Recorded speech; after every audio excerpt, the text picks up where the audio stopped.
नमस्कार, news India देख रहे हैं आप। मैं हूं आपके साथ पूजा अग्रवाल। सुबह की शुरुआत के साथ सुर्खियां अखबार के इस खास बुलेटिन में आप सभी का स्वागत। और मैं हूं आपके साथ आंचल कादिया। सैनी ही होंगे हरियाणा के सीएम, आज लेंगे शपथ। दैनिक जागरण के साथ साथ तमाम अखबारों में हेडलाइन इसे दी है।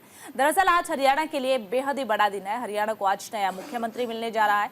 नायब सिंह सैनी प्रदेश के नए मुखिया के तौर पर शपथ लेने वाले। इसी के साथ आपको बता दें कि चंडीगढ़ से सटे पंचकूला के सेक्टर 5 में दशहरा ग्राउंड में सुबह 11 बजे से शपथ ग्रहण समारोह शुरू हो जाएगा, जहां पर नायब सिंह सैनी मुख्यमंत्री के पद की शपथ लेंगे। इस शपथ ग्रहण समारोह में पीएम नरेंद्र मोदी भी शामिल होंगे। इसके अलावा 18 प्रदेशों के सीएम यानी कि बीजेपी शासित राज्यों के मुख्यमंत्री और डिप्टी सीएम यहां पर हिस्सा लेने के लिए पहुंचेंगे। बीजेपी के सहयोगी दलों के नेता जो है वो भी शिरकत करने वाले हैं। इसी के साथ आपको ये भी जानकारी दे दें कि नायब सिंह सैनी दूसरी बार हरियाणा के सीएम बनेंगे। इससे पहले उन्होंने 12 मार्च को हरियाणा के सीएम पद की शपथ ली थी और अब दूसरी बार वो मुख्यमंत्री के रूप में कमान संभालने जा रही है।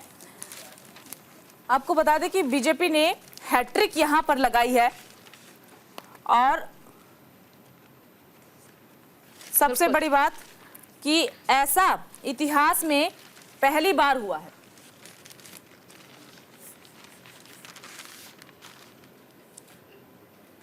तो देखिए, आपको दिखा रहे हैं अमित शाह यहां पर तस्वीर में साफ तौर पर आपको दिख रहे होंगे। अमित शाह सीएम सैनी को भेंट दे रहे हैं। आज शपथ ग्रहण समारोह होगा। हरियाणा में नायब सिंह सैनी मुख्यमंत्री बनेंगे और सबसे बड़ी खास बात यह है कि बीजेपी ने हरियाणा में इतिहास रच दिया, क्योंकि आज तक कोई भी ऐसी पार्टी नहीं है जो तीसरी बार रिपीट हुई हो। 2 बार हर पार्टी रिपीट हुई है, लेकिन कोई भी ऐसी पार्टी नहीं है जो तीसरी बार रिपीट हुई है। और सबसे बड़ी बात यह है कि हवा जो है वो कांग्रेस की नजर आ रही थी। एग्जिट पोल जो है वो भी कांग्रेस की तरफ ही नजर आ रहे थे, लेकिन जो फैसले, जो रिजल्ट सामने आए, एक्चुअल में जो रिजल्ट सामने आए, उसने हर किसी को हैरान कर दिया। बिल्कुल देखिए, और भारतीय जनता पार्टी की जीत के बाद 48 विधायक जो हैं भारतीय जनता पार्टी के तैयार हुए। अब नायब सिंह सैनी आज मुख्यमंत्री पद की शपथ लेंगे।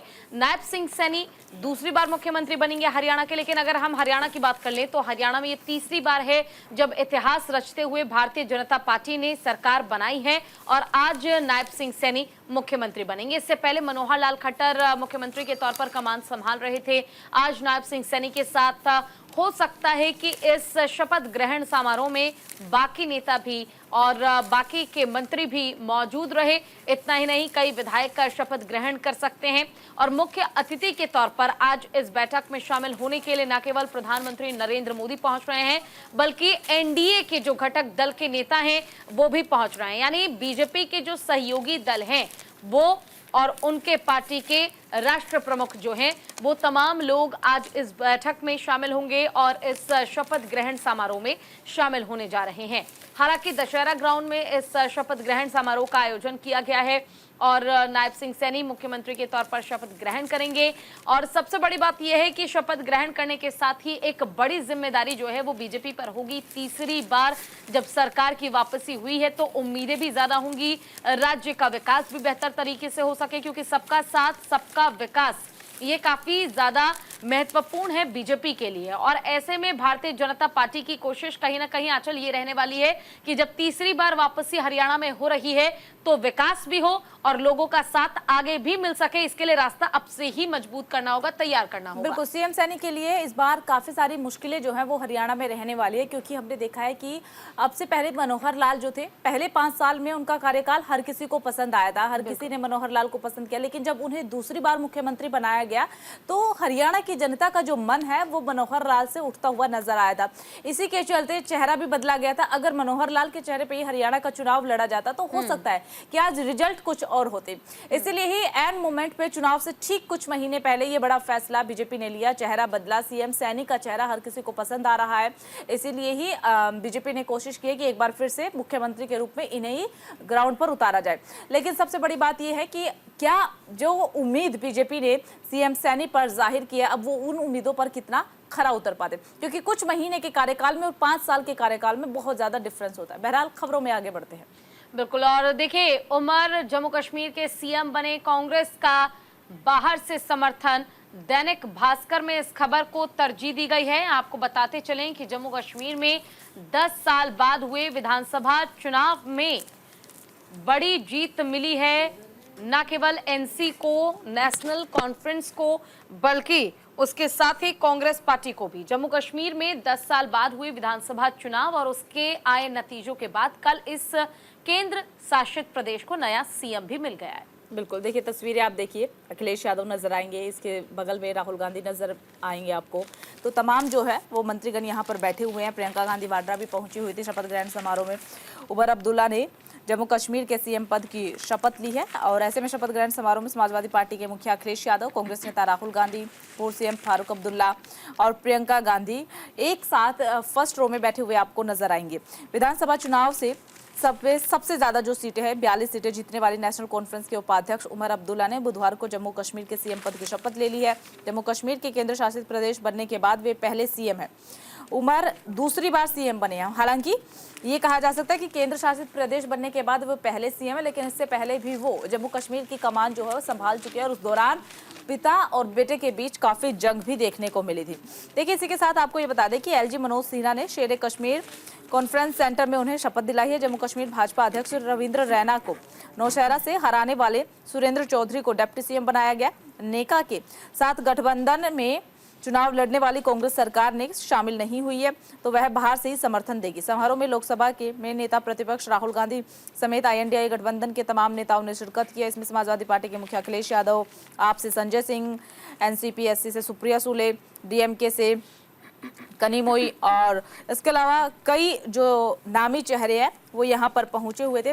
और सबसे अच्छी बात, जैसे ही सरकार का गठन हुआ, सीएम पद की शपथ ली, तो पहला फैसला भी उमर सरकार की तरफ से लिया गया। पहला फैसला ये कि मेरी गाड़ी के लिए ट्रैफिक ना रुके और इसके अलावा हम सेवा देने के लिए तैयार है, तकलीफ देने के लिए नहीं है। हम सभी को साथ लेकर के चलेंगे, किसी को भी हम तकलीफ नहीं देंगे। जो VIP गाड़ियों को देख करके ट्रैफिक को रोक दिया जाता है, वैसी सुविधाएं मुझे कुछ भी नहीं चाहिए, क्योंकि मैं जनता के बीच जाना चाहता हूँ, जनता के लिए काम करना चाहता हूँ। बिल्कुल, देखिए, जब आप बाकी राज्यों के मुताबिक जम्मू कश्मीर की राजनीति को समझने की कोशिश करते हैं तो आपको ये समझना होगा कि घाटी की राजनीति वाकई बहुत ज्यादा परिवर्तित है।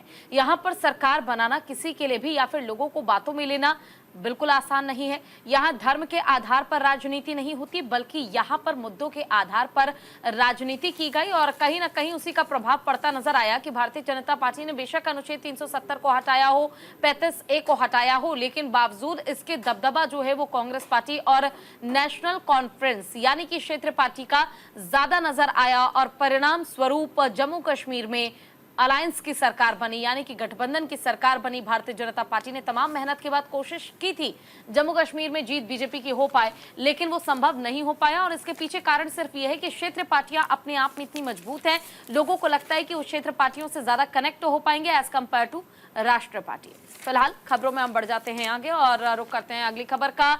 महाराष्ट्र में 288 विधानसभा सीटों में से 150 पर चुनाव लड़ेगी भारतीय जनता पार्टी। जी हां, अमर उजाला में इस खबर को तरजीह दी गई है। महाराष्ट्र में 20 नवंबर को होने वाले विधानसभा चुनाव को लेकर सभी राजनीतिक पार्टियां एक्टिव मोड में नजर आ रही हैं।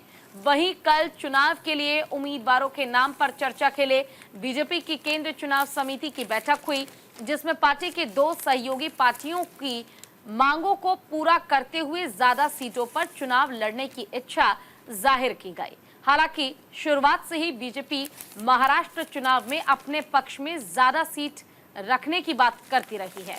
बता दें कि बीजेपी की केंद्रीय चुनाव समिति की बैठक में प्रधानमंत्री नरेंद्र मोदी के साथ CEC के अन्य सदस्य और राज्य के प्रमुख बीजेपी नेता शामिल हुए, जिसमें उप मुख्यमंत्री देवेंद्र फडणवीस और पार्टी की राज्य इकाई के अध्यक्ष चंद्रशेखर बावनकुले शामिल थे। बिल्कुल, देखिए तस्वीरें आप देखिए। अमर उजाला में इस खबर को तरजीह दी गई है। महाराष्ट्र में 288 विधानसभा सीटों में से 150 सीटों पर जो बीजेपी है वो चुनाव लड़ने वाली है। सीट शेयरिंग पर यहां पर सहमति बन चुकी है। भाजपा की केंद्रीय चुनाव समिति यानी कि CEC की महाराष्ट्र विधानसभा चुनाव के उम्मीदवारों के नामों पर अंतिम रूप देने के लिए बैठक हुई थी। कल ये बैठक हुई थी। बैठक काफी ज्यादा महत्वपूर्ण मानी जा रही है। कल महाराष्ट्र को लेकर के बैठक हुई। परसों का अगर जिक्र करें तो परसों झारखंड को लेकर के बैठक हुई थी।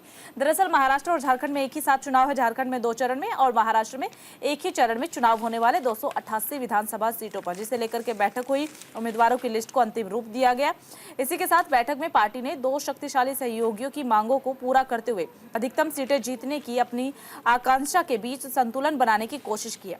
पीएम नरेंद्र मोदी, केंद्रीय गृह मंत्री अमित शाह, पार्टी अध्यक्ष जेपी नड्डा के साथ अन्य सीईसी सदस्यों के अलावा महाराष्ट्र के प्रमुख भाजपा नेता भी शामिल हुए। इनमें महाराष्ट्र के उप मुख्यमंत्री देवेंद्र फडणवीस और पार्टी के राज्य इकाई के अध्यक्ष चंद्रशेखर बावनकुले भी शामिल हुए। सीईसी ने उन सीटों पर विचार विमर्श किया गया कि जिन पर भाजपा 288 सदस्यीय विधानसभा के चुनाव लड़ने की इच्छुक है। सोर्सेज के हवाले से ये भी जानकारी मिली है कि पार्टी करीब 150 सीटों पर चुनाव लड़ेगी, जबकि बाकी सीटों पर मुख्यमंत्री एकनाथ शिंदे के नेतृत्व वाली शिवसेना और उप मुख्यमंत्री अजित पवार के नेतृत्व वाली एनसीपी चुनाव लड़ेगी। देखिए, ये चुनाव दिलचस्प हो जाएगा क्योंकि आपको इस चुनाव में 2 शिवसेना और 2 एनसीपी आपस में लड़ती हुई नजर आने वाली है। इस मीटिंग में ही बावनकुले की तरफ से कहा गया है कि बलिदान को तैयार रहे शिंदे। इससे पहले दिन में बावनकुले ने इस बात का भी जिक्र किया था कि शिंदे को विधानसभा चुनाव के लिए सीट बंटवारे के मामले में बलिदान देने के लिए तैयार रहना चाहिए, जैसा भाजपा ने गठबंधन को बरकरार रखने के लिए किया है। भाजपा का लक्ष्य उन सीटों पर चुनाव लड़ना है जो पहले हमारे पास है। तो देखिए, पहले ही ये चीज स्पष्ट कर दी गई थी कि एकनाथ शिंदे जो है वो बलिदान के लिए तैयार रहे, क्योंकि जब सरकार का गठन किया था उस टाइम बीजेपी ने भी कई चीजों को पीछे छोड़ा था जो उनकी अहमियत थी, महत्वपूर्ण थी वो चीजें, लेकिन एकनाथ शिंदे के लिए उन चीजों को दरकिनार किया गया था, मुख्यमंत्री बनाया गया था। तो अब ऐसे में एकनाथ शिंदे को भी बलिदान के लिए तैयार रहना चाहिए और राजनीति यही है कि अगर आज आपके लिए किसी ने कुछ किया है तो कल को उसका भुगतान भी आपको करना पड़ेगा। बिल्कुल, देखिए, और महाराष्ट्र विधानसभा चुनाव की अगर हम बात कर ले, तारीखों के ऐलान के साथ ही सीट शेयरिंग का फॉर्मूला जो है अब वो बीजेपी तय करेगी और बीजेपी की ओर से न केवल सीट शेयरिंग का फॉर्मूला तय किया जाएगा बल्कि हर संभव कोशिश ये की जाएगी कि भारतीय जनता पार्टी जो है वो ज्यादा से ज्यादा सीटें अपने पास रखे। घटक दलों को सीट दी जाएगी लेकिन ज्यादा सीटें अपने पास रखने के कयास लगाए जा रहे हैं। इतना ही नहीं, महाराष्ट्र में जो सफर है वो ज्यादा आसान बीजेपी के लिए होने वाला नहीं है, क्योंकि लोकसभा चुनाव में भी परिणाम की अगर हम बात कर ले तो परिणाम में हमने देखा था किस तरह से लोकसभा चुनाव के दौरान भारतीय जनता पार्टी के लिए, या फिर कह सकते हैं कि इलेक्शन के प्रति लोगों का रुझान इतना ज्यादा नजर नहीं आया था। और क्योंकि यहाँ पर गुटबाजी बहुत ज्यादा है, ऐसे में गुटबाजी को खत्म करते हुए, उसे साधते हुए आगे बढ़ना और जीत दर्ज कर पाना बीजेपी के लिए ये रास्ता आसान नहीं होगा। लेकिन देखने वाली बात होगी कि बीजेपी ने अब तक अपने काम के जरिए लोगों के बीच क्या पहचान और क्या पकड़ बनाई है। खबरों में हम बढ़ जाते हैं आगे और रुख करते हैं अगली खबर का। देखिए, शिंदे सरकार ने एक रिपोर्ट कार्ड जारी किया है जिसमें कि 2.25 साल में 70 बैठकें और 900 फैसले हुए। अमर उजाला में ये खबर छापी गई है। इसके अलावा तमाम अखबारों में भी इसे जगह दी गई है। दरअसल महाविकास अघाड़ी के पंचनामे के जवाब में महायुति ने विकास रिपोर्ट कार्ड पेश कर दिया है। मुख्यमंत्री एकनाथ शिंदे ने रिपोर्ट कार्ड जब पेश किया उस वक्त उनकी तरफ से कहा गया कि हमारे विरोधी जनता को फायदा पहुंचाने वाली विकास योजनाओं को बंद करने की धमकी दे रहे हैं, जनता में भ्रम पैदा कर रहे हैं, झूठ बोलकर हमारी सरकार को बदनाम करने की कोशिश करते हैं। लेकिन जनता सब देख रही है, कौन झूठ बोल रहा है, कौन सच बोल रहा है। लोकसभा चुनाव में जिस तरह से झूठ बोलकर जीत हासिल की, वैसा विधानसभा चुनाव में नहीं चलने वाला है। हमारी सरकार ने जो काम किया है उसकी विपक्ष कल्पना भी नहीं कर सकता है। और अपने काम काज का एक ब्यौरा कहा जा सकता है कि रिपोर्ट कार्ड जो है वो पेश किया गया। जब रिपोर्ट कार्ड एकनाथ शिंदे पेश कर रहे थे तो उस दौरान देवेंद्र फडणवीस भी वहां पर मौजूद थे। देवेंद्र फडणवीस ने शरद पवार में मुख्यमंत्री फेस को चुनौती भी दी है और ऐसे में इस रिपोर्ट कार्ड को लेकर के चुनौती न केवल शरद पवार बल्कि उद्धव ठाकरे और कांग्रेस के सामने भी यहाँ पर चुनौतियां खड़ी हो गई है। बिल्कुल, देखिए, शिंदे सरकार का रिपोर्ट कार्ड जो है वो पेश किया गया। 2.25 साल में 70 बैठकें हुई और 900 फैसले लिए गए और कहीं ना कहीं इस रिपोर्ट कार्ड के आधार पर ही महाराष्ट्र जो कि एक मेट्रो सिटी है, वहां की पब्लिक, वहां की जनता वोट करेगी कि आखिर सरकार के राज में काम हुआ क्या। क्योंकि कहीं ना कहीं जो महाराष्ट्र के लोग हैं उन्होंने पहली सरकार को देखा, सरकार परिवर्तित होते देखा, दूसरी सरकार आने के बाद दूसरी सरकार ने आखिर काम क्या किया है इस काम को भी देखा है। ऐसे में महाराष्ट्र में विधानसभा चुनाव घोषित होने के एक दिन बाद मुख्यमंत्री एकनाथ शिंदे की महायुति सरकार ने कामकाज का रिपोर्ट कार्ड जो है वो पेश किया है। उद्धव ठाकरे और शरद पवार सहित कांग्रेस को चुनौती दी है। महायुति की सरकार ने अपने 2.5 साल के रिपोर्ट कार्ड में पिछली महाविकास अघाड़ी और वर्तमान सरकार के कामकाज की तुलना की है। यानी कि अपने रिपोर्ट कार्ड में देखिए कितनी समझदारी से हम कह सकते हैं कि Bharatiya Janata party card play कर रही है। कि अपने रिपोर्ट कार्ड में अपने कामों का बखान तो बीजेपी कर ही रही है, या फिर कह सकते हैं कि गठबंधन कर ही रही है, लेकिन महायुति जो कि एकनाथ शिंदे की पार्टी है, उनकी ओर से अपने काम के बखान के साथ ही विपक्ष की क्या कमियां रही हैं, विपक्ष के समय में क्या काम हुए हैं, उन्हें भी तोलते हुए मोलते हुए पूरा रिपोर्ट कार्ड तैयार किया गया, जिसके आधार पर यह बताया गया कि तब क्या हुआ था, अब क्या हो रहा है, तब कौन सी चीजें बाकी थी और अब कौन सी चीजें हम नहीं बाकी रहने देंगे। हर एक काम को किया जाएगा। महाराष्ट्र के विकास के लिए हर संभव प्रयास बीजेपी करेगी, महायुति सरकार करेगी, एकनाथ शिंदे मुख्यमंत्री के तौर पर करेंगे और कहीं ना कहीं इन्हीं वर्ड्स के जरिए, इन्हीं शब्दों के जरिए पूरी राजनीति महाराष्ट्र की जो है उसे साधने की कोशिश की जा रही है गठबंधन सरकार की ओर से। चले खबरों में बढ़ेंगे आगे और रुख करते हैं अगली खबर का। देखिए, न्याय की देवी की आंखों से पट्टी हटा दी गई है। जी हाँ, हम बिल्कुल यहाँ पर कोर्ट का रुख कर रहे हैं। आपने कोर्ट में अक्सर देखा होगा कि एक न्याय की देवी की मूर्ति लगी रहती है जिसकी आंखों पर पट्टी बंधी रहती है। अब उस आंखों की पट्टी को हटा दिया गया है। सुप्रीम कोर्ट के सामने तिलक मार्ग पर लगी है जस्टिस क्लर्क। दैनिक जागरण के साथ साथ तमाम न्यूज़पेपर है जहाँ पर इस खबर को अहम जगह दी गई है। प्रधान न्यायाधीश डीवाई चंद्रचूड़ की अगुवाई में ये फैसला लिया गया और उन्होंने ही ये मूर्ति निर्माण करवाई है। बिल्कुल, देखिए, कोर्ट और न्याय व्यवस्था पारदर्शिता की ओर कदम बढ़ा रही है। लगातार ये संदेश देने की कोशिश की जा रही है कि न्याय सभी के लिए है, न्याय के समक्ष सब बराबर हैं और कानून अब अंधा नहीं है। सुप्रीम कोर्ट में बदलाव हुआ है। न्याय की देवी की आंखों की पट्टी अब हटा दी गई है और इसके अलावा उसके हाथ से तलवार भी हटा दी गई है। देखिए, अब न्याय की देवी के हाथ, एक हाथ में तराजू रहने वाली है और दूसरे हाथ में एक पुस्तक आपको नजर आई है और ये पुस्तक कोई आम पुस्तक नहीं बल्कि संविधान जैसी नजर आती है। इसके अलावा भी कई बड़े बदलाव किए गए हैं। देखिए, आपको बता दें कि सभी के लिए इंसाफ बराबर होता है, कानून अब अंधा नहीं है, कानून लगातार काम कर रहा है और ये मूर्ति जो बदली गई है इससे स्पष्ट ये संदेश देने की कोशिश की गई है कि जो लोगों के बीच एक भ्रम है कि न्याय की मूर्ति की आंखों पर पट्टी बंधी हुई है, इसका मतलब कानून अंधा है। कानून अंधा नहीं है, यही स्पष्ट संदेश देने की कोशिश की गई है कि पट्टी हटा दी गई है, कानून लगातार काम कर रहा है, जो सच है उसके साथ चल रहा है, यही संदेश देने की कोशिश की गई है। इसी के साथ आपको बता दें कि जो ये न्याय मूर्ति लगाई गई है ये जजों की लाइब्रेरी में लगाई गई है। सुप्रीम कोर्ट में एक लाइब्रेरी होती है जो कि जहाँ पर जाकर के जज बैठते हैं, स्टडी करते हैं, वहाँ पर इस मूर्ति को स्थापित किया गया। चीफ जस्टिस डीवाई चंद्रचूड़ की अगुवाई में सुप्रीम कोर्ट और न्याय व्यवस्था पारदर्शिता की ओर कदम बढ़ा रही है। लगातार ये संदेश देने की कोशिश हो रही है कि न्याय सभी के लिए बराबर होता है, न्याय के समक्ष सब बराबर होते हैं, कानून अब अंधा नहीं बचा है। सुप्रीम कोर्ट में बदलाव किया गया है। न्याय की देवी की आंखों से पट्टी हटा दी गई है, इसके अलावा उसके हाथ से तलवार भी हटा दी गई है, लेकिन अभी भी तराजू उसके हाथ में है जो तराजू अक्सर रहती है। दूसरे हाथ में पुस्तक दे दी गई है जो कि संविधान जैसी दिखती है। खुली आंखों से समानता के साथ न्याय करने का संदेश देने वाला ये बदलाव सुप्रीम कोर्ट की जजों की लाइब्रेरी में लगाई गई है न्याय देवी की मूर्ति, जैसे कि मैं पहले भी जिक्र कर चुकी हूँ कि ये मूर्ति जो है लाइब्रेरी में लगाई गई है।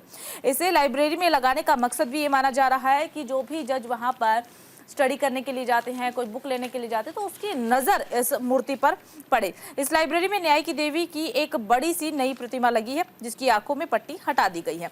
तो देखिए, आपको लगातार हम तस्वीरों के जरिए भी दिखा रहे हैं, यही वो नई मूर्ति है और ये जो फैसला है डीवाई चंद्रचूड़ की तरफ से लिया गया है। उन्होंने ही पहले ये मूर्ति का निर्माण करने के लिए जो है आदेश दिया था और उसके बाद ये मूर्ति स्थापित की गई है। बहरहाल, खबरों में आगे बढ़ते हैं।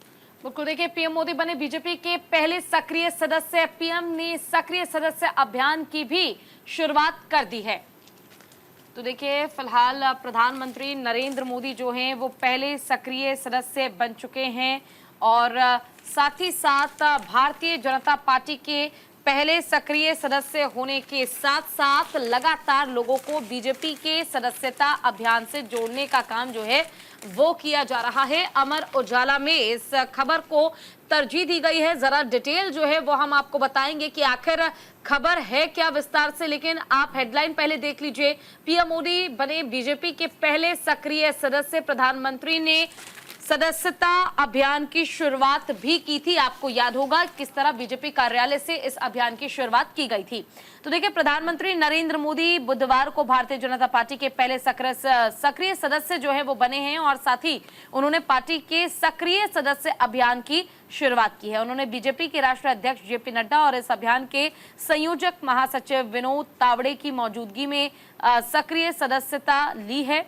और प्रधानमंत्री मोदी ने एक्स पर एक पोस्ट के जरिए खुद ये जानकारी दी है। उन्होंने कहा कि सक्रिय सदस्य अभियान के द्वारा सक्रिय कार्यकर्ता बनाने की अनूठी पहल, मुझे बहुत गर्व है कि आज पार्टी कार्यकर्ता के रूप में मैं बीजेपी फॉर इंडिया का पहला सक्रिय सदस्य बन चुका हूं और इस अभियान की शुरुआत की है। देखिए, आपको ये जानना है कि प्रधानमंत्री नरेंद्र मोदी जो है सक्रिय सदस्य के जरिए ये बताने की कोशिश कर रहे हैं कि भारतीय जनता पार्टी में रहते हुए या फिर बीजेपी ज्वाइन करने के बाद आप कहीं भी हो ऑल ओवर इंडिया, आप बीजेपी के लिए अगर काम कर रहे हैं या फिर आप लगातार बीजेपी से जुड़े हुए हैं, उनके जो भी रोज कार्यक्रम हो रहे हैं उन चीजों को आप फॉलो कर रहे हैं, तो आप एक सक्रिय सदस्य हैं। और सक्रिय सदस्य होने के नाते यानी एक एक्टिव पार्ट होने के नाते बीजेपी के आपको इसका फायदा भी होता है। बिल्कुल, देखिए अभी हाल ही में एक अभियान की शुरुआत भी बीजेपी ने की थी, सदस्यता अभियान की। आप बीजेपी की सदस्यता लीजिए और इसका मकसद यही है कि आप ज़्यादा से ज़्यादा लोग बीजेपी के साथ जुड़ सकते हैं। आपको ये अवसर दिया जा रहा है और बीजेपी को सबसे बड़ी पार्टी बनाने का। हालांकि फिलहाल बीजेपी सबसे बड़ी पार्टी ही है, लेकिन और भी लोगों की इसमें सक्रियता बढ़े, इसके लिए ही इस अभियान की शुरुआत की गई थी और इसी अभियान की कुछ तस्वीरें भी हमने आपको दिखाई है। फिलहाल यहाँ पर एक छोटे से ब्रेक का वक्त हो चला है, जल्द हाजिर होंगे।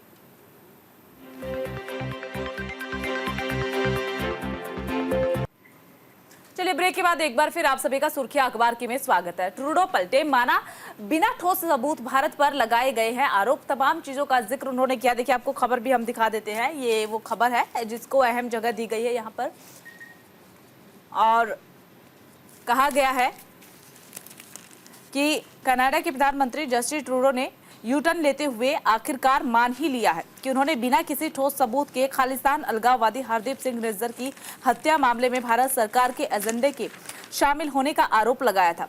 कनाडाई पीएम ने यह भी कहा है कि बीते साल आरोप लगाते समय उनके पास सिर्फ प्राथमिक खुफिया जानकारी ही थी। तो तमाम चीज़ों का यहाँ पर जो है वो जिक्र किया गया है। इसी के साथ आपको बता दें कि कनाडा के प्रधानमंत्री जस्टिस ट्रूडो ने स्वीकार ये कर लिया है कि उन्होंने बिना किसी ठोस सबूत के खालिस्तानी अलगाववादी हरदीप सिंह निज्जर की हत्या कर ली है। भारत सरकार के एजेंडे के शामिल होने का आरोप भी उन्होंने लगाया है। पूजा, बिल्कुल, देखिए कनाडा के प्रधानमंत्री जो है जस्टिस ट्रूडो, वो अब अपने बयान से यू टर्न लेते नजर आए हैं। उन्होंने निज्जर की हत्या में भारत का भी नाम शामिल बताया था और ऐसे में इस नाम को लेते हुए साफ तौर पर भारत की ओर से अपनी स्थिति को स्पष्ट किया गया। उनका ये कहना था कि अगर आपके पास किसी तरह के सबूत है तो आप पेश कीजिए ताकि ये तय हो पाए कि आप द्वारा लगाए जा रहे, यानी कि कनाडा के प्रधानमंत्री की ओर से लगाए जा रहे आरोप बिल्कुल आधारित हैं, लेकिन निराधार आरोप आप भारत पर नहीं लगा सकती, बर्दाश्त नहीं किया जाएगा। पहली बार ऐसा होने के बाद जब दूसरी बार फिर से ट्रूडो ने बयानबाजी भारत को लेकर की तो इस बार एस जयशंकर काफी एक्शन मोड में नजर आए, विदेश मंत्रालय एक्शन मोड में नजर आए और कहीं ना कहीं 6 जो अनुयायी थे उन्हें तत्काल प्रभाव से वापस अपने देश जाने के लिए कहा गया और उच्च अधिकारी जो वहां कनाडा में मौजूद थे भारत के, उन्हें भी वापस आने के लिए कह दिया गया, जिसके बाद अब अपने ही बयान से यू टर्न लेते नजर आए ट्रूडो। देखिए, बिना किसी ठोस सबूत के खालिस्तानी अलगाववादी हरदीप सिंह निज्जर की हत्या मामले में भारत सरकार के एजेंटों के शामिल होने का आरोप लगाया गया था और कनाडाई पीएम ने कहा बीते साल आरोप लगाते समय उनके पास सिर्फ प्राथमिक खुफिया जानकारी ही थी। ट्रूडो ने देश की चुनावी प्रक्रिया और लोकतांत्रिक संस्थानों में विदेशी हस्तक्षेप की जांच कर रहे स्वतंत्र जांच आयोग के समक्ष ये बात कही है। उन्होंने कहा कि भारतीय राजनयिक मोदी सरकार की आलोचना करने वाले कनाडाई लोगों के बारे में सूचनाएं एकत्र कर रहे थे और उसे भारत सरकार के आला अधिकारी और लॉरेंस बिश्नोई गिरोह जैसे आपराधिक संगठनों तक पहुंचा रहे थे। अब आप सोचिए कि इस मामले में भी लॉरेंस बिश्नोई का नाम अब जुड़ गया। इतना ही नहीं बल्कि ये भी कहा गया कि कनाडा में रहते हुए जो यहाँ के राजनयिक थे, जो वहां पर मौजूद थे कनाडा में, वो वहां पर मौजूद रहते हुए प्रधानमंत्री नरेंद्र मोदी के खिलाफ क्या बातें की जा रही है, उनके खिलाफ कौन से लोग हैं, उन सभी की जानकारी इकट्ठा करके भारत वो जानकारी देने का काम किया करते थे, जो कि कनाडाई प्रधानमंत्री को पसंद नहीं आया और इसी कारण इस तरह का बयान दिया गया। चलिए, अब खबरों में आगे बढ़ते हैं। आतंकवाद क्षेत्रीय सहयोग के लिए खतरा है, एक दूसरे की संप्रभुता का सम्मान जरूर है। दरअसल ये जो बयान है वो एस जयशंकर की तरफ से दिया गया है। भारतीय विदेश मंत्री एस जयशंकर ने इस्लामाबाद में शंघाई सहयोग संगठन यानी कि SCO बैठक में हिस्सा लिया और वहां पर तमाम चीजों का जिक्र जो है वो एस जयशंकर की तरफ से किया गया। बिल्कुल, देखिए मगर उनके भाषण को पाकिस्तान ने लाइव ही नहीं किया। कहा जा रहा है कि जयशंकर की खरी खरी के डर से पाकिस्तान ने ये धूर्ततापूर्ण कदम उठाया है। किसी भी भारतीय विदेश मंत्री का पाकिस्तान दौरा करीब 10 साल बाद हुआ, लेकिन बावजूद इसके जो उनकी बातें थी उसे लाइव नहीं किया गया। हालांकि जो ये उनका दौरा है वो द्विपक्षीय नहीं माना जा रहा है। इसकी वजह ये भी है कि एस जयशंकर की वो कड़क शर्त, जिसे पाकिस्तान भी टेंशन में है, क्योंकि अंतर्राष्ट्रीय मंचों पर पाकिस्तान पर भारत से संबंध सुधारने का दबाव लगातार बना हुआ है।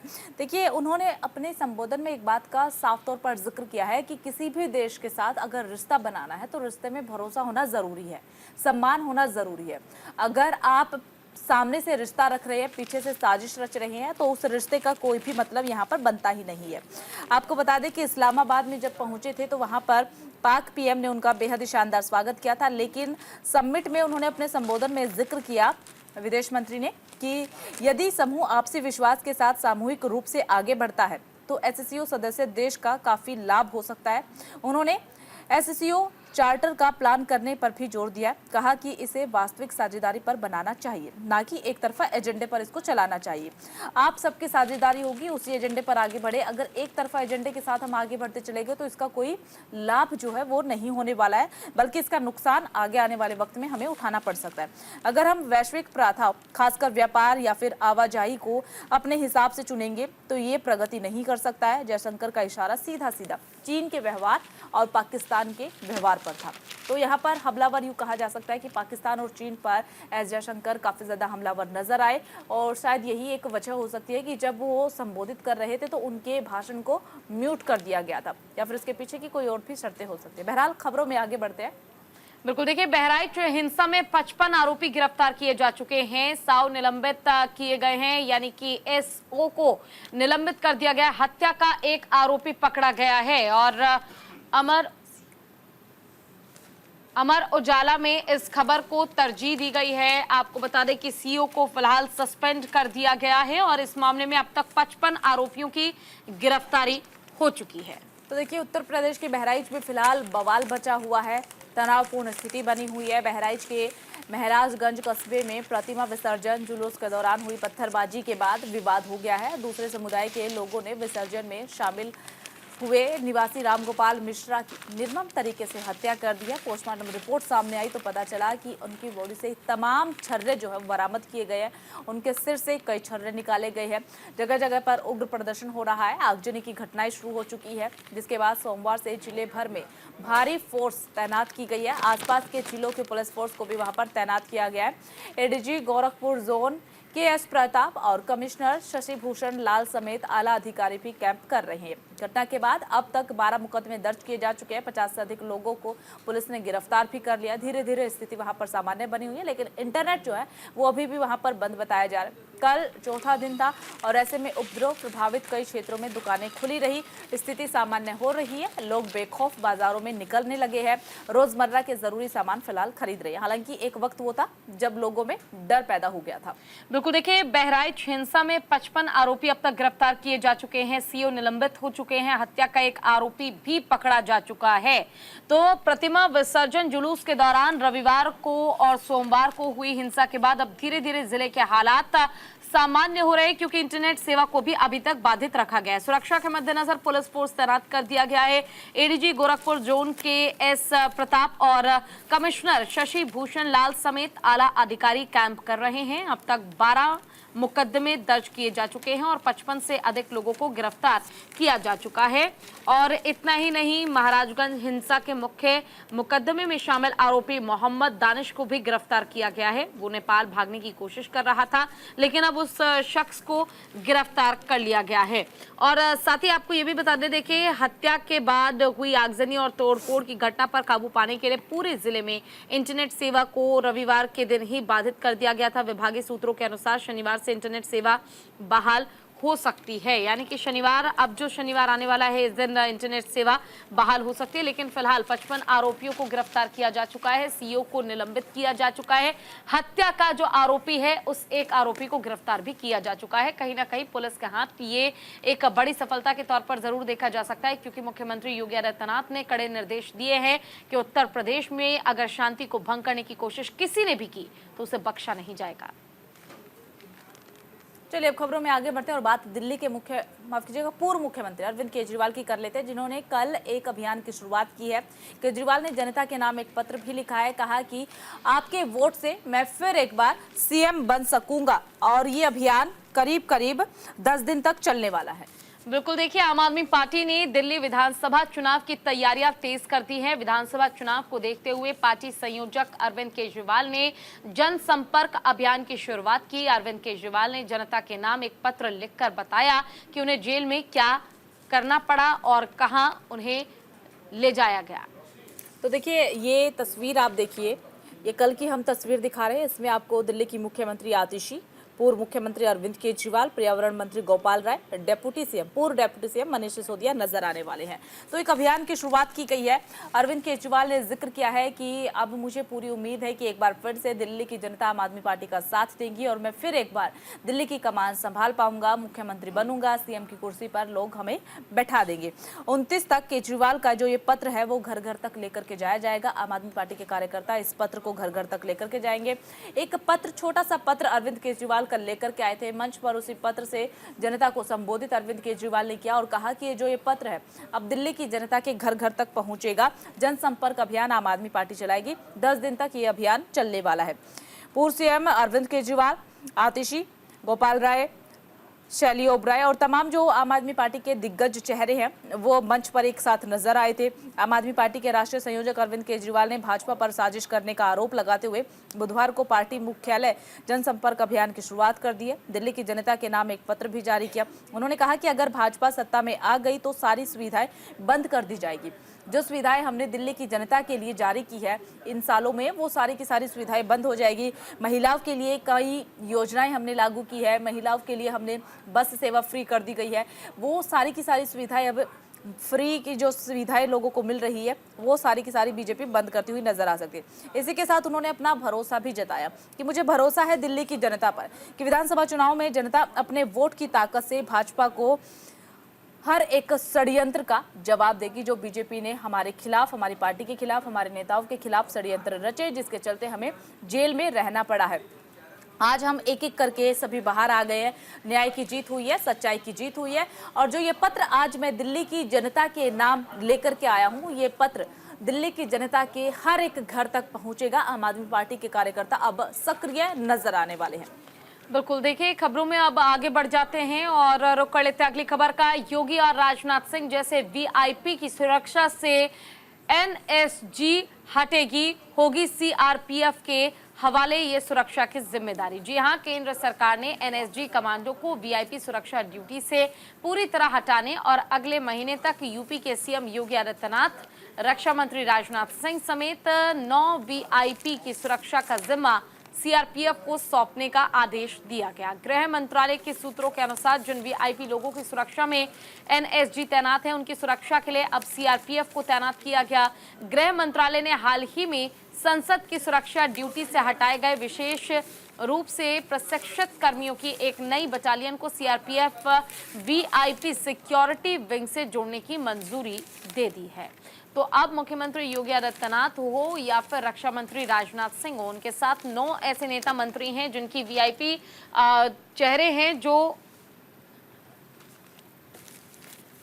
जिनकी सुरक्षा में फिलहाल एनएसजी को लगाया गया है। उनकी जगह पर सीआरपीएफ के कमांडोज को तैनात किया जाएगा। सुरक्षा में किसी तरह की चूक ना हो, इसका खास ख्याल रखना होगा और खास ख्याल रखने के लिए बहुत जरूरी है कि सीआरपीएफ के बटालियन को तैनात किया जाए ताकि किसी तरह की दिक्कत उन्हें ना हो। बिल्कुल, देखिए आप हेडलाइन देखिए, योगी व राजनाथ जैसे वीआईपी चेहरों की सुरक्षा में अब एनएसजी हटेगी, होगी सीआरपीएफ पीएफ के हवाले। तो देखिए अब जो सुरक्षा में अब तमाम जो चीज़ें लगाई जाती थी, तमाम सुरक्षा बलों की ड्यूटी लगाई जाती थी, अब उसमें थोड़ा सा बदलाव करने की तैयारी यहाँ पर की जा रही है। न केवल मुख्यमंत्री योगी आदित्यनाथ बल्कि तमाम वीआईपी चेहरों का जिक्र किया गया है। दरअसल देश में आतंकी हमलों की धमकियों के बीच केंद्र सरकार ने वीआईपी सुरक्षा से आतंक विरोधी कमांडो बल एनएसजी को पूरी तरह से हटाने का आदेश जारी कर दिया है। साथ ही अत्यधिक खतरे वाले 9 वीआईपी की सुरक्षा की कमान अगले महीने से सीआरपीएफ संभालेगी।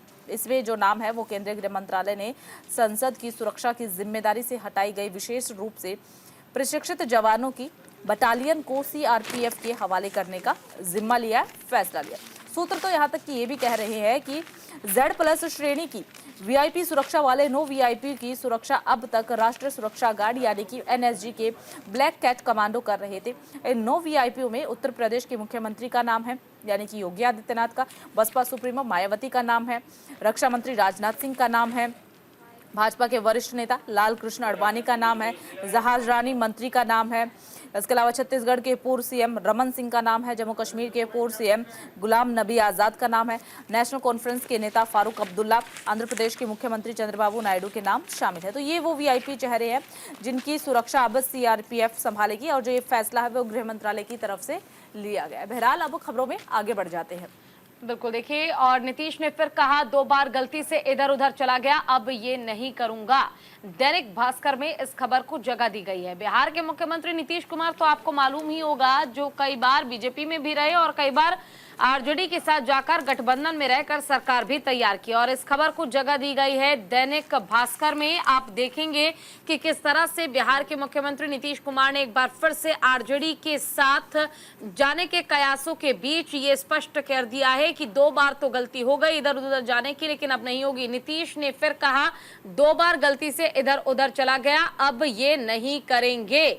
और ये खबर डिटेल में क्या है वो हम आपको बता देते हैं। मुख्यमंत्री नीतीश कुमार जो बिहार के सीएम हैं, उन्होंने एक बार फिर कहा कि 2 बार गलती से इधर उधर चला गया था, अब ये गलती कभी नहीं करेंगे। इस दौरान उन्होंने 407 करोड़ रुपए की योजनाओं का शिलान्यास और उद्घाटन किया। साथ ही 5000 से ज्यादा भूमिहीन और कटाव पीड़ित परिवारों को वासगीत पर्चा भी दिया। बरारी के बीएम कॉलेज मैदान परिसर में बुधवार को आयोजित कार्यक्रम में मुख्यमंत्री शामिल हुए, और इतना ही नहीं, पहले भी कटिहार वो आते रहे हैं। उन्होंने कहा 6 दिसंबर 2023 को मनिहारी अनुमंडल के बाघमारा में कटाव का निरीक्षण उन्होंने किया था, और पुनः समाधान यात्रा के क्रम में पिछले 5 जनवरी 2023 में कटिहार वो आए थे, और इन अवसरों पर गंगा और कोसी के कटाव की समस्या और इसके कारण विस्थापित परिवारों को रहने के लिए जमीन नहीं होने की बात बताई गई थी। अब मुझे संतोष है कि सभी समस्या का निराकरण किया जा रहा है। इस साल भी बाढ़ के कारण बड़ी आबादी प्रभावित हुई है। सामुदायिक रसोई संचालित कर लोगों को भोजन मुहैया कराया गया और पशुओं के लिए चारा की व्यवस्था की गई। यानी कि बिहार के मुख्यमंत्री नीतीश कुमार जो हैं, उन्होंने ये तो स्पष्ट कर ही दिया है। दरअसल वो एक कार्यक्रम में पहुंचे थे जहां पर जो विस्थापित लोग हैं, जिन्हें बाढ़ के कारण घर उनका नष्ट हो चुका है, बर्बाद हो चुका है, जिनकी मदद करने के लिए मुख्यमंत्री नीतीश कुमार पहुंचे थे। वहां पहुंचने के साथ ही उन्होंने कहा कि बिहार की जनता का विकास मैं करने की हर संभव प्रयास कर रहा हूं, लेकिन जो पहले 2 बार गलती हुई है इधर उधर जाने की, वो अब रिपीट नहीं होगी। चलिए अब खबरों में आगे बढ़ जाते हैं। पराली जलाने से रोकने में पंजाब हरियाणा नाकाम, केंद्रीय पैनल नाकार। अमर उजाला के साथ साथ तमाम न्यूज़पेपर में इसे हेडलाइन दी गई है। दरअसल पराली जलाने का मामला सुप्रीम कोर्ट में एक लंबे समय से चल रहा है। हर बार सुनवाई के दौरान हम देखते हैं कि सुप्रीम कोर्ट की तरफ से फटकार लगाई जाती है सरकार को, खासकर पंजाब सरकार को और हरियाणा सरकार को। ऐसे में पराली जलाने को लेकर के सुप्रीम कोर्ट ने केंद्र सरकार के panel commissioner fire for air quality management यानी कि CAQM के साथ साथ पंजाब और हरियाणा सरकार को एक बार फिर से फटकार लगाई है। देखिए आपको ये खबर हम दिखाते हैं। अमर उजाला में फ्रंट पेज पर ही इस खबर को अहम जगह मिली है। तो देखिए ये खबर हम आपको दिखा रहे हैं। पराली जलाने से रोकने में पंजाब और हरियाणा गवर्नमेंट जो है वो नाकाम नजर आ रही है। न केवल पंजाब हरियाणा बल्कि केंद्रीय पैनल भी नाकारा नजर यहां पर आ रहा है। सुप्रीम कोर्ट की तरफ से इससे पहले भी कई बार जो है वो फटकार लगाई जा चुकी है। अब एक बार फिर से यहां पर फटकार लगाई गई है। साथ ही दोनों पड़ोसी राज्यों के मुख्य सचिव को तलब भी किया गया है। सुप्रीम कोर्ट ने पराली जलाने से रोकने में पंजाब व हरियाणा सरकार के ढूलमूल रवैये पर अपनी नाराजगी जाहिर करते हुए कहा कि दोनों राज्यों ने कोई भी बड़ा कदम अब तक नहीं उठाया है। अगर उठाया है तो सुप्रीम कोर्ट के समक्ष वो कदम बताइए कि अब तक क्या कुछ कदम उठाए गए हैं। पराली जलाने वालों के खिलाफ कोई कार्रवाई नहीं की जाती है। शीर्ष अदालत ने इन राज्यों के मुख्य सचिव को 23 अक्टूबर को तलब किया है। शीर्ष अदालत ने वायु गुणवत्ता प्रबंधन आयोग यानी कि CAQM को बिना दांत का शेर बताया, जो सिर्फ निर्देश जारी करता है, कार्रवाई नहीं करता है। राष्ट्रीय राजधानी दिल्ली में वायु प्रदूषण के प्रमुख कारण एक ये भी है कि पराली जलाना। अगर इस पर थोड़ा सा नियंत्रण कर लिया जाए तो दिल्ली में प्रदूषण जिस तरीके से बढ़ता है, जिस कदर बढ़ता है, खासकर उस दौरान जब सर्दियां नजदीक होती है, दीपावली का समय होता है, तो उस पर थोड़ा सा कंट्रोल किया जा सकता है और दिल्ली वासी शुद्ध हवा ले सकते हैं। देखिए, राजधानी दिल्ली में वायु प्रदूषण के प्रमुख कारण में से एक कारण ये माना जाता है। ऐसे में जस्टिस अभय एस ओका, जस्टिस एहसानुद्दीन अमानतुल्लाह और जस्टिस जॉर्ज मसीह की पीठ ने उल्लंघनकर्ताओं पर मुकदमा चलाने की निष्क्रियता के लिए पंजाब सरकार को फटकार लगाई। कहा कि राज्य को खुद असहाय घोषित कर देना चाहिए क्योंकि वो किसी पर मुकदमा नहीं चला सकता है। देखिए, कार्रवाई नहीं की जाती है, इसे लेकर के अक्सर सुप्रीम कोर्ट की तरफ से फटकार जो है वो लगाई जाती है और इस बार केंद्र को भी सुप्रीम कोर्ट की तरफ से फटकार लगाई गई है। बिल्कुल, देखिए कहीं ना कहीं पराली जलाने को लेकर जो रोक है वो लगाने की कोशिश सरकार हर संभव तरीके से कर रही है, लेकिन यहाँ पर एक समस्या ये है कि किसान जो है या फिर कह सकते हैं आम जनता जो है वो पराली जलाने से बाज नहीं आते हैं। सरकार से छुपकर, प्रशासन से छुपकर रात के अंधेरे में पराली जला दी जाती है खेतों में और ये मालूम तक नहीं चल पाता कि आखिर इस घटना को अंजाम किसने दिया है कि उनके खिलाफ कार्रवाई की जाए या फिर उन्हें समझाया जा सके। लेकिन ये एक बहुत बड़ी समस्या है। अगर आप एयर क्वालिटी को ठीक रखना चाहते हैं, आप चाहते हैं कि वायु प्रदूषण ना बढ़े, एयर पोल्यूशन के कारण आपको सांस लेने में दिक्कत ना हो, तो इसके लिए आपको ये समझना होगा कि पराली जलाने से कुछ नहीं होने वाला। इसके डिकम्पोजिशन के लिए आपको दूसरा निजात निकालना ही होगा, दूसरा तरीका ढूंढना ही होगा। बहरहाल हम खबरों में बढ़ जाते हैं आगे और रुक करते हैं अगली खबर का। यूपी और हरियाणा बढ़ा रहे हैं दिल्ली में प्रदूषण। नव भारत टाइम्स में इस खबर को तरजीह दी गई है। दिल्ली सरकार का मानना है कि देश की राजधानी दिल्ली में यूपी और पंजाब से जो पराली जलाई जा रही है उसका प्रभाव ज्यादा पड़ रहा है। तो देखिए, आम आदमी पार्टी के मुताबिक केंद्र सरकार की agency Indian agriculture research institute के आंकड़ों से भी यह खुलासा हुआ है।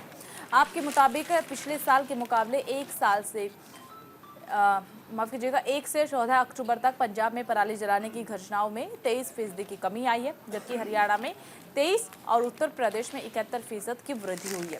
पंजाब में भले ही कमी आई हो, पंजाब का आम आदमी पार्टी इसलिए भी जिक्र करे क्योंकि पंजाब में आम आदमी पार्टी की सरकार है, लेकिन उन्होंने हरियाणा और उत्तर प्रदेश पर निशाना साधा और कहा कि यहाँ पर लगातार पराली जलाने के मामलों में वृद्धि देखने को मिली है।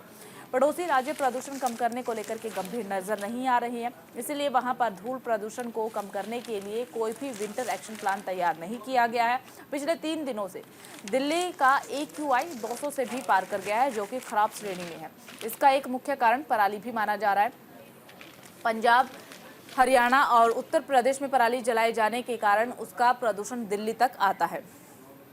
बिल्कुल, देखिए अब खबरों में हम बढ़ेंगे आगे और रुक करेंगे अगली खबर का। आपको बता दें कि एयरलाइंस को बम से उड़ाने की धमकी मिली है। नाबालिग हिरासत में लिया गया, बदला लेने का संदेश दिया गया है और इस खबर को हर एक अखबार में तरजीह दी गई है। आपको बताते चले कि लगातार बम से उड़ाने की धमकी जो है वो दी जा रही है कई फ्लाइट्स को और इसके पीछे और कोई नहीं बल्कि नाबालिग बच्चा है। पिछले 3 दिन में कई इंटरनेशनल समेत करीब 19 भारतीय उड़ानों में बम होने की धमकी दी गई है। बुधवार सुबह इंडिगो की रियाद मुंबई उड़ान को सुरक्षा संबंधित चेतावनी के बाद मस्कट डाइवर्ट किया गया। वहीं कनाडा एयरफोर्स का एक विमान एयर इंडिया की एक उड़ान के 191 यात्रियों को इकालुइट एयरपोर्ट से लेकर शिकागो पहुंचा। तो देखिए, आप देखिए 3 दिन में 19 विमानों में बम से उड़ाने की धमकी मिली है। 2 गुने होंगे एयर मार्शल। ऐसे में अब ये फैसला लिया गया है। लगातार ऐसी धमकियां मिल रही है। फिलहाल सूत्रों के हवाले से ये जानकारी मिल रही है कि इन धमकियों के पीछे कोई बड़ा चेहरा, कोई बड़ा नाम नहीं, बल्कि एक नाबालिग है। नाबालिग का इसमें नाम आया। गृह मंत्रालय ने बुधवार को नागरिक उड्डयन मंत्रालय से देश भर में विभिन्न एयरलाइंस को मिली बम से उड़ाने की धमकियों की रिपोर्ट मांगी है। एक वरिष्ठ अधिकारी ने जानकारी देते हुए कहा कि गृह मंत्रालय ने नागरिक उड्डयन मंत्रालय, CISF, नागरिक उड्डयन ब्यूरो, NIA और अन्य एजेंसियों को इन धमकियों पर रिपोर्ट तैयार करने के निर्देश दिए हैं। विश्व स्तर सरकारी सूत्र के मुताबिक ये भी कहा जा रहा है कि कई धमकी भरे कॉल्स भी इसके पीछे आ रही हैं और इसके पीछे जो हाथ है वो एक नाबालिग का बताया जा रहा है। किसी दोस्त से झगड़े की वजह से उसने ये सारे फैसले लिए हैं। हालांकि इस पूरे मामले को लेकर के संसदीय पैनल ने फर्जी कॉल का मुद्दा उठाया है। लगातार विमानों में फर्जी धमकी भरे कॉल्स आ रही हैं, ईमेल्स आ रही हैं। तो ऐसे में जो संसद के एक पैनल ने मुद्दा पूरी जोर शोर से उठाया। सांसद संजय झा ने कहा कि कई उड़ानों का मार्ग बदलना पड़ रहा है। इनमें शिकागो की उड़ान भी शामिल है। बम धमकी वाले संदेशों के कारण 3 दिन में 19 उड़ानें प्रभावित हुई है। ऐसे में एक सोचने की, विचार करने की ज़रूरत है, एक कमेटी बनाने की ज़रूरत है और उस पर एक्शन लेने की ज़रूरत है। नहीं तो इसी तरीके के कॉल्स आते रहेंगे, इसी तरीके की घटनाएं बढ़ती रहेगी, उड़ानें रद्द होती रहेगी, रूट डाइवर्ट करने पड़ेंगे और इसका खामियाजा जो है वो आम पब्लिक को भुगतना पड़ेगा। बहरहाल खबरों में आगे बढ़ते हैं। पूजा, बिल्कुल, मुख्य चुनाव आयुक्त के हेलीकॉप्टर की पिथौरागढ़ के एक खेत में करानी पड़ी है आपातकाल लैंडिंग। अमर उजाला में इस खबर को तरजीह दी गई है। मुख्य चुनाव आयुक्त राजीव कुमार उत्तराखंड के पिथौरागढ़ में फंसे हुए हैं। तो देखिए, आपको बता दें कि वेदर जो है वो खराब था। ये एक मुख्य कारण बताया जा रहा है जिसकी वजह से पिथौरागढ़ के दूरस्थ इलाके में उनके हेलीकॉप्टर की इमरजेंसी लैंडिंग हुई है। उनके साथ उप मुख्य निर्वाचन अधिकारी विजय कुमार जोगदंडे भी फंसे हुए हैं। हालांकि किसी के हताहत होने की कोई खबर नहीं मिली है। रेस्क्यू टीम मौके पर पहुंच रही थी। देर रात तक रेस्क्यू टीम नहीं पहुंच सकी थी, लेकिन फिलहाल आपको बता दें कि जो इसके पीछे की वजह है वो ख़राब वेदर बताया जा रहा है और ख़राब मौसम के चलते ही खेत में हेलीकॉप्टर की आपात लैंडिंग करवानी पड़ी है। देखिए, मेरी सहयोगी पूजा भी ये तस्वीरें आपको दिखा रही है, हेडलाइन दिखा रही है, विस्तार से खबर बताएंगी। बिल्कुल, देखिए, मुख्य चुनाव आयुक्त के हेलीकॉप्टर को खेत में करानी पड़ी है आपातकाल लैंडिंग, यानी कि इमरजेंसी लैंडिंग करानी पड़ी है। मुंशियारी के नंदा देवी ट्रैक पर ट्रैकिंग के लिए जा रहे मुख्य चुनाव आयुक्त राजीव कुमार के हेलीकॉप्टर की खेत में आपातकाल लैंडिंग करानी पड़ी। उनके साथ सुरक्षा अधिकारी और प्रदेश के उप मुख्य निर्वाचन अधिकारी डॉक्टर विजय कुमार जोगदंडे भी मौजूद थे। मौसम में खराबी के चलते उनका हेलीकॉप्टर ना तो आगे बढ़ सका और ना ही पीछे लौट सका। जहां इमरजेंसी लैंडिंग कराई गई है, अभी वो क्षेत्र वीरान है। जिलाधिकारी विनोद गोस्वामी ने आवश्यक सामान के साथ ITBP और SDRF की टीम को मौके के लिए रवाना कर दिया है। तो कहीं ना कहीं मौसम खराब होने के कारण हालांकि इमरजेंसी लैंडिंग कराई गई, किसी तरह की कोई अनहोनी नहीं हुई है, ना ही किसी तरह की कोई परेशानी की बात है। तो चलिए, फिलहाल सुर्खियां अखबार की में सिर्फ इतना ही। बाकी तमाम बड़ी खबरों के लिए बने रहिए न्यूज़ इंडिया के साथ। नमस्कार।